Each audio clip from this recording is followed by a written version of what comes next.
As the Western Cape surges towards its second COVID-19 peak, expected within the next 2 weeks, authorities are not taking any chances. They're pulling out all the stops to try to manage the spread. The province has more active cases, more hospitalizations and more deaths than during the first wave. Over 3,000 people are currently in hospital and over 350 of those are in ICU. eNCA's Ayesha Ismail has more on that story. Ayesha, how is the Western Cape coping with the dire current COVID-19 situation and also preparing for that peak to worsen? That is correct. And so the health authorities are saying that they're pulling out all stops. What they're doing is they've gone on a recruitment drive. They've already employed some people. They're extending some of the healthcare workers' contracts, trying to get more people on contract. They've also reached out to the South African National Defence Force to get help from them, and not only to get medical staff, but also to help the province with transport, to help them with law enforcement as well. And that call has been made to the South African National Defence Force, and we also saw that in places like Ayesha and Mitchell's Plain, they are putting up tents so that they can triage. So, for instance, normally when people are not feeling well, the first thing they do is to go to a hospital. Health authorities are appealing to people to, if they do not require oxygen, if they do not have complications breathing, to first present themselves at day hospitals. And also in the cases where there are these tents being assembled, they want people to come to those tents, and there they will be assessed, and then they will then be diverted to the various hospitals for the necessary treatment. But of course, health authorities are concerned about what's going to happen on New Year's Eve and New Year's weekend.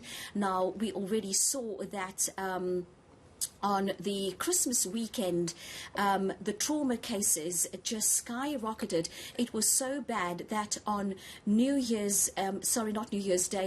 on Boxing Day, the Western Cape registered the highest number of trauma cases for the year, and health authorities are now hoping that the new level 3 regulations, alcohol restrictions, will bring that much needed break to hospitals and to healthcare authorities. But I did compile a package, and let's take a listen to this.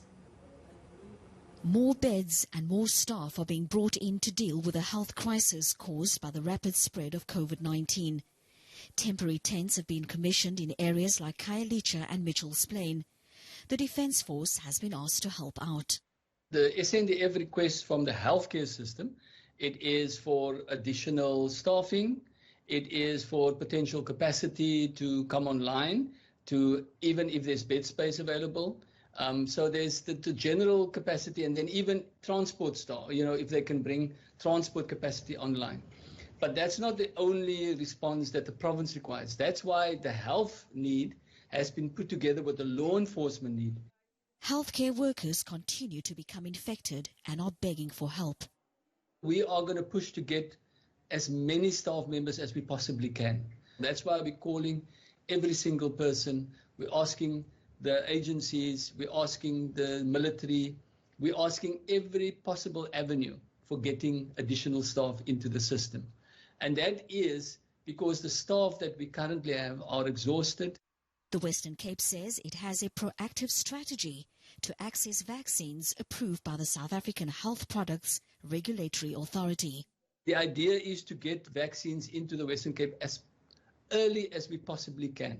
So we will explore every single possible avenue to be able to secure some vaccines from wherever they are available in the world. This is being done in conjunction with the National Health Minister and the National Health Department. Ayesha Ismail, Cape Town.